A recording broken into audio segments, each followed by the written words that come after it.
Emma Reynolds stood frozen on the pitcher's mound as laughter erupted around her, the coach's cruel words hanging in the air while no one noticed her steady hands or the military dog tags hidden beneath her shirt. What would these arrogant men say when they discovered the simple science teacher they just humiliated held a pitching record that none of them could ever touch? "Ladies like you belong in softball, not on my baseball field," Coach Richard Davis sneered, his championship ring glinting in the afternoon sun as he snatched the ball from Emma's hand.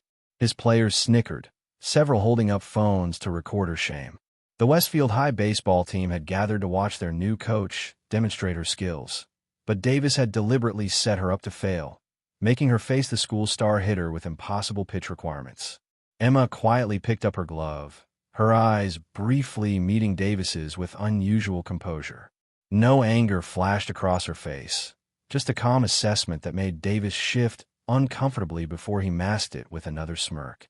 "Some people should know their limits," he announced to his team, gesturing toward Emma, as though she were a cautionary tale. "This is what happens when the school board makes decisions based on feelings instead of facts." The metal dog tag slipped from beneath Emma's shirt as she straightened her cap, quickly tucking it away before anyone could read the name engraved on it. She walked off the field with her back straight, ignoring the whispers that followed her. Principal Margaret Wilson waited by the dugout, her face tight with anger. "I'm so sorry, Emma. I had no idea Coach Davis would turn this into a circus. We can file a complaint with the district." "That won't be necessary," Emma replied, her voice steady and quiet.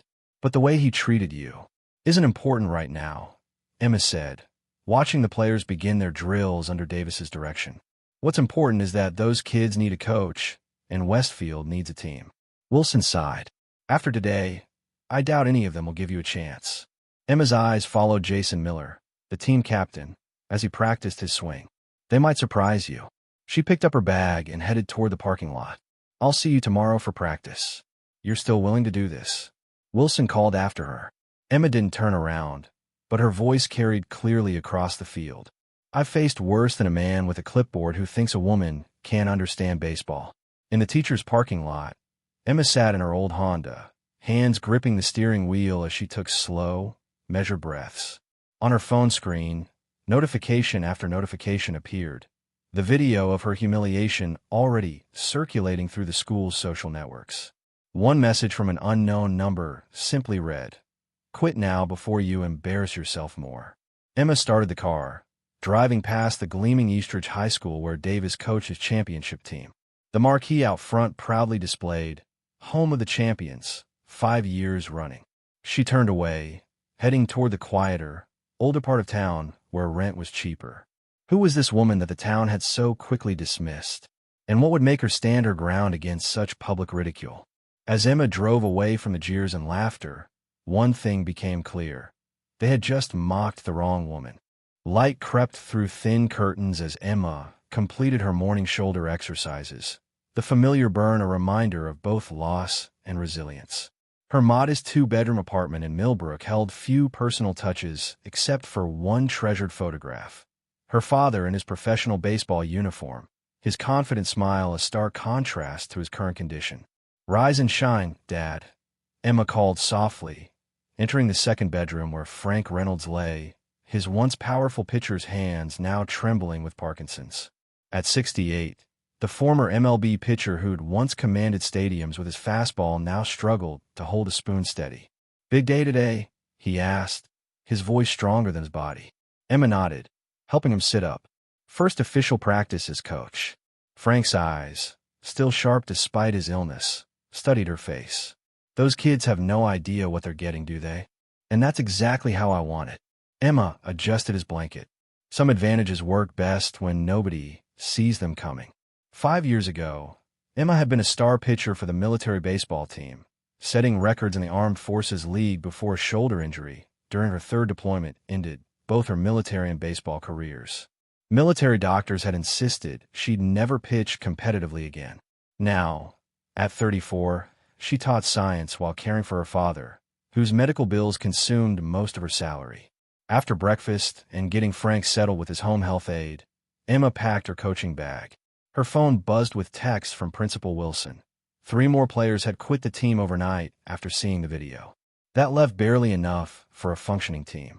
Emma's hand drifted to her shoulder, massaging the old injury site. The doctors had been partly right.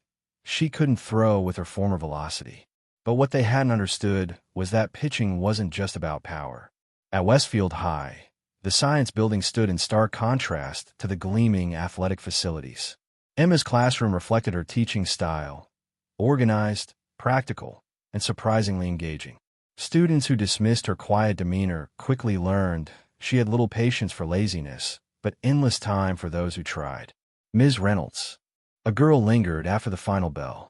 It was Lily Parker, the only female player who hadn't quit the baseball team. "Are you really still going to coach us after what happened yesterday?" Emma looked up from her desk. "Do you still want to play after what happened yesterday?" Lily shifted uncomfortably. "My dad says I should switch to softball. That Coach Davis was right about girls not belonging in baseball." Emma closed her gradebook. "And what do you think?" "I think." Lily hesitated. "I think I love baseball, but I'm scared of being laughed at like." She trailed off. "Like I was." Emma finished. "Being laughed at is uncomfortable.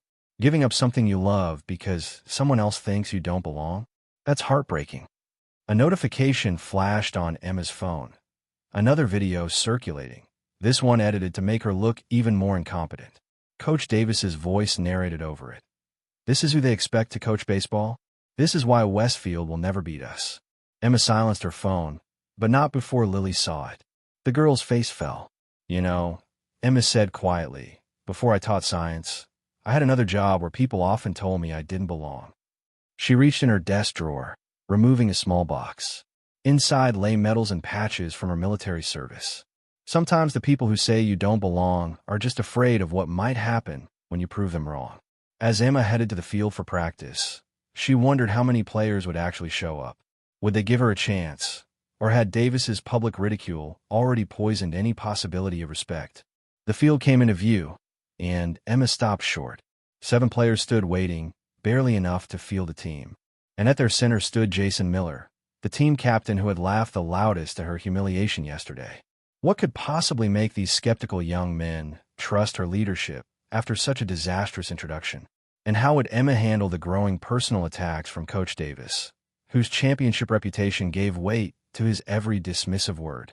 "No offense, Ms. Reynolds, but what does a woman know about baseball?" Jason's question hung in the air as the 7 remaining players watched Emma approach. His stance was challenging, arms crossed over his chest. Emma didn't answer immediately. Instead, she set down her equipment bag and pulled out a baseball. "Would anyone like to hit a few balls?" She kept her voice neutral. Without waiting for a response, she walked toward the pitcher's mound. Jason exchanged glances with his teammates before grabbing a bat. "Sure, I'll humor you." He stepped up to the plate, his stance casual, clearly expecting little challenge. Emma studied him briefly. 3 pitches. That's all I asked. Her first pitch seemed straightforward until it curved at the last moment, causing Jason to swing wildly and miss. The second pitch appeared to float directly toward him before dropping suddenly beneath his bat. By the third pitch, a fastball with unexpected movement, Jason's casual attitude had vanished. "I know enough," Emma said quietly. "The real question is whether you're willing to learn." The silence stretched for several seconds before Jason finally nodded. "Where'd you learn a pitch like that?" "Same place I learned that you don't have to be the strongest person to be effective," Emma replied. "You just need to understand the science of leverage and movement." Over the next 2 weeks, Emma rebuilt the team using methods from her military training. Rather than focusing on power hitting, she taught them precision batting techniques. Tyler Williams, previously overlooked for being too small, developed into their most consistent hitter using techniques Emma showed him for leveraging body mechanics over strength. "Baseball isn't just about raw power," she explained during one practice, demonstrating how a slight adjustment in stance could generate more force. "It's about understanding physics and applying it." Lily, the only female player, worked with Emma after regular practices. "Coach Davis said my hands are too small to grip a baseball properly," she confessed one evening. Emma studied Lily's grip. "Your hands are just fine. Try this." She demonstrated a modified grip. "Davis thinks there's only one right way to play, his way. But baseball's beauty is that different bodies can excel using different techniques." The team's first game under Emma's coaching came against Lincoln High, a middle-ranked team. To everyone's surprise, Westfield won 3-2, with Tyler driving in the winning run and Lily making a crucial defensive play. News of their victory reached Coach Davis quickly. During a district coaches meeting the following week, he approached Emma in the hallway. "Beginner's luck," he said dismissively, loud enough for other coaches to hear. "Lincoln's having a down year." Emma met his gaze evenly. "Maybe. We'll see how the season progresses." Davis stepped closer. "You know, I looked into your background. Couldn't find any record of you playing college ball. Curious how someone with no real experience thinks she can coach." "There are many paths to understanding baseball, Coach Davis," Emma replied. "College is just one of them." His eyes narrowed. "The commissioner is reviewing whether someone with your limited physical capabilities can properly demonstrate techniques to players." Before Emma could respond, Principal Wilson appeared beside her. Emma's qualifications were thoroughly vetted by the school board, Coach Davis. "Perhaps you should focus on your own team." As they walked away, Wilson murmured, "He's worried. You've got him rattled." Emma just nodded, but inside she wondered how long before Davis discovered her military baseball career. And if the videos of her humiliation had spread so quickly, what might happen if he found footage of her pitching during her service days? The question became more urgent when she arrived at practice the next day to find "Quit before the real embarrassment" spray-painted across the dugout. As her players gathered, exchanging worried glances, Emma realized this had become about more than just baseball. Raindrops pelted the windshield as Emma sat in the school parking lot, staring at the email from the district athletic director. The message was polite but clear. Several parents had filed complaints about her coaching methods, questioning her qualifications. "We're simply requesting verification of your baseball experience," the email concluded. "Perhaps some college records or previous coaching positions?" A knock on her window startled her. Jason stood in the rain, his expression grim. "Practice is canceled, Coach." The field's flooded. Emma nodded, pocketing her phone. "Everything okay, Jason? You seem troubled." He hesitated. "My dad wants me to quit the team. Says this experiment is going to hurt my chances for a college scholarship." His eyes wouldn't meet hers. "Coach Davis called him yesterday." Emma felt a flare of anger, but kept her voice level. "What do you want to do?" "I don't know." His shoulders slumped. "We've won 3 games, which is 3 more than anyone expected. But Eastridge is a better team on paper," Emma finished. "Sometimes paper doesn't tell the whole story." Jason finally looked at her. "Are you really qualified to coach us?" "My dad says you're just a science teacher playing at being a coach." The question stung, but Emma understood its source. "Come with me. There's something I should show you." They drove in silence to the Veterans Affairs Rehabilitation Center across town. Inside, Emma led Jason to a wall of photographs. "Third row, second from the left," she said quietly. Jason leaned closer to study the image. A younger Emma in military uniform on a baseball field, pitching trophy in hand. The plaque beneath read, "Captain Emma Reynolds, Armed Forces Pitching Record, 2018 to 2020. You were in the military?" Jason's voice held a new respect. Emma nodded. "Marines. I pitched for the service team until this happened." She touched her right shoulder. "Shrapnel damage during my 3rd deployment. Doctors said I'd never pitch competitively again." Were they right? About competitive velocity, yes. But they underestimated what can be accomplished with precision and strategy. As they left the VA center, Jason seemed lost in thought. Finally, he said, "Why didn't you tell us about your background? Would it have mattered that first day, after what Coach Davis did?" Emma asked. "Sometimes you have to show people rather than tell them." The next afternoon, despite heavy rain, every player showed up for practice in the school gymnasium. Jason had clearly spoken to them. Their attitudes had shifted. They listened more intently and truly worked as a team. But 2 days before the Eastridge game, disaster struck. Tyler's father withdrew him from the team, citing concerns about the coach's experimental methods. Without Tyler, they were down to just 6 players, not enough for an official game. Emma sat beside her father's bed that night, doubt creeping in for the first time. "Maybe Davis is right, Dad. Maybe I'm just setting these kids up for disappointment." Frank Reynolds reached for her hand with trembling fingers. "Remember what Coach Mitchell told you in Little League? When everyone told you to switch to softball?" Emma smiled faintly. "The ones telling you what you can't do are usually afraid of what you might achieve if you try." The morning of the Eastridge game dawned clear and cool. Emma arrived at school to find Principal Wilson waiting anxiously. "We still need one more player," Wilson said. "The rules require 7 at minimum." Mike Thompson, a quiet sophomore who had never shown interest in sports, sat in the front row of her science class. But Emma had noticed something about Mike: his extraordinary understanding of physics and uncanny ability to calculate trajectories in lab experiments. After class, she approached his desk. "Mike, have you ever played baseball?" He looked surprised. "No, coach. I mean, Ms. Reynolds. I'm not really the athletic type." "Baseball isn't just athletics," Emma said. "It's applied physics. And I need someone who understands angles and momentum for today's game." 3 hours later, as Emma led her improbable 7-player team onto Eastridge's immaculate field, Coach Davis couldn't hide his smirk. A crowd 3 times larger than their usual audience had gathered, many clearly expecting to witness a humiliation rather than a competition. Decided not to forfeit, Davis called as they took the field. "Brave but foolish." Blake Thompson swung with all his might, missing Emma's pitch by inches as the crowd gasped in disbelief.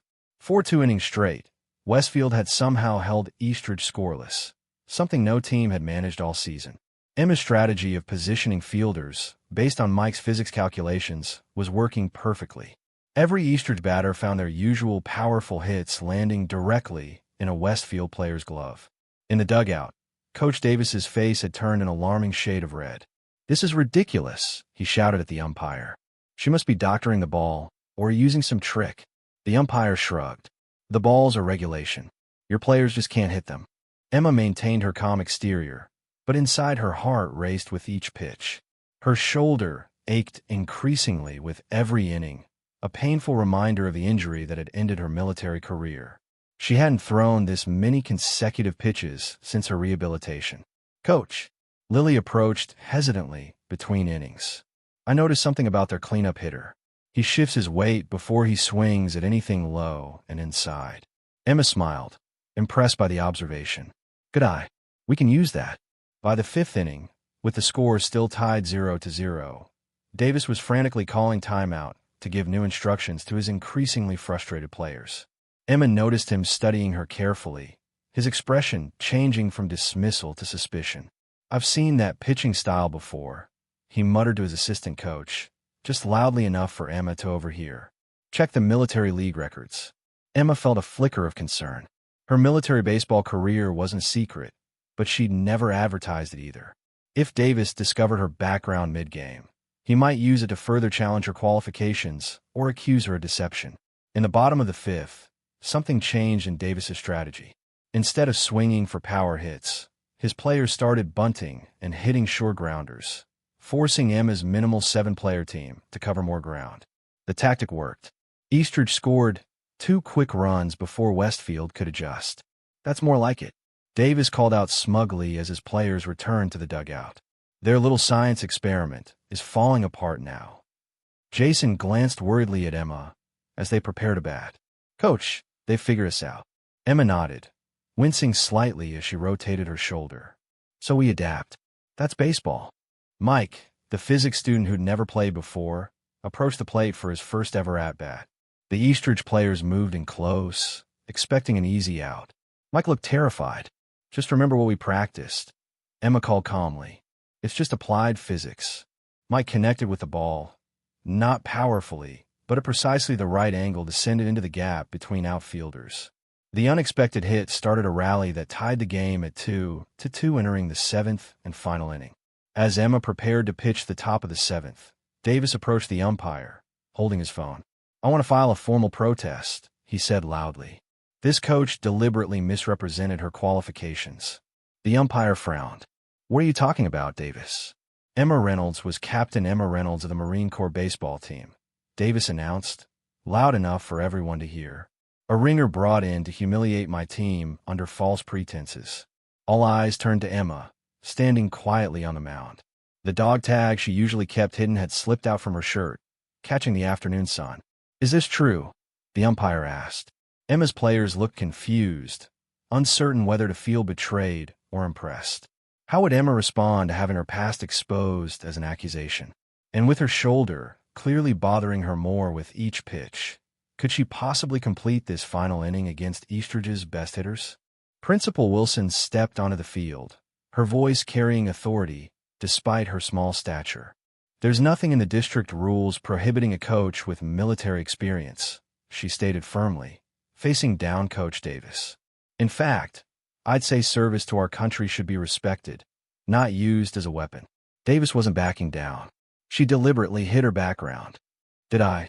Emma asked quietly, turning to face him directly. Did anyone ever ask me about my baseball experience? Or did you just assume I had none because I'm a woman?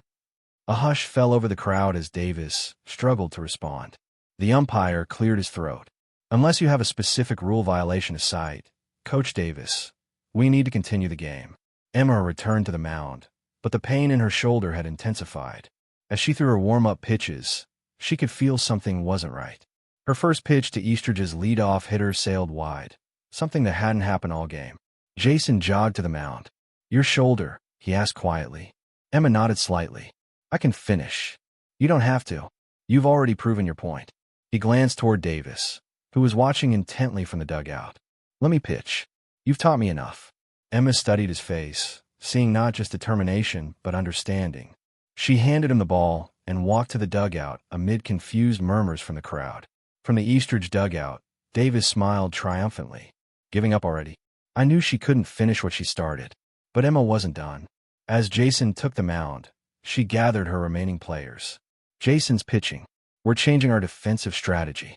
She turned to Mike. I need new calculations based on Jason's different release point. What happened next will be talked about in both schools for years. Jason, using the techniques Emma had taught him, pitched with remarkable control. Mike's defensive positioning continued to frustrate Eastridge's hitters. Though one run scored on a sacrifice fly, Westfield escaped further damage. Bottom of the seventh, down 3-2, with 2 outs and Lily on second base. Emma had saved their weakest hitter, Mike, for last, a decision that now looked like a fatal mistake. Davis couldn't hide his smirk as the inexperienced boy approached the plate. Time, Emma called, walking slowly to speak with Mike, who looked pale with pressure. Remember what I said about baseball being physics, she said quietly. You don't need to hit it hard. You just need to hit it smart. Mike nodded nervously. Davis's pitcher threw a fastball that would have overwhelmed the boy, except Mike didn't swing to hit it.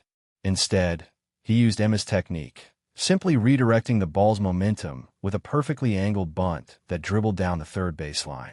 Confusion erupted as Eastridge players scrambled for the unexpected bunt. Lily raced around third, scoring the tying run. In their hurry to make the play at first, Eastridge's third baseman threw wildly, allowing Mike to reach second base. As the noise from Westfield supporters reached a crescendo, Emma sent Jason to bat. With ice-cold composure, he connected with the first pitch, sending a line drive into right field. Mike slid home with the winning run.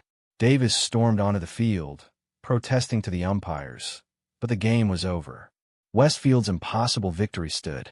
6 months later, Emma coached a transformed Westfield team, now with a full roster as word of their miraculous season spread. Davis had been reprimanded by the district for his behavior and forced to apologize publicly. More importantly, Lily no longer practiced alone, as 5 other girls had joined the team. At a ceremony honoring the team's achievements, a reporter asked Emma what message she hoped people would take from her story. Emma touched her father's dog tags, now worn proudly outside her uniform. Baseball, like life, isn't just about power. It's about understanding, adaptation, and believing in yourself when others don't. Sometimes the biggest victories come from being underestimated. As we reflect on Emma's journey from ridicule to respect, it raises the question, what abilities might you have that others can't see because they're too busy judging what you look like? And what might happen if you, like Emma, refuse to let their limited vision determine your worth?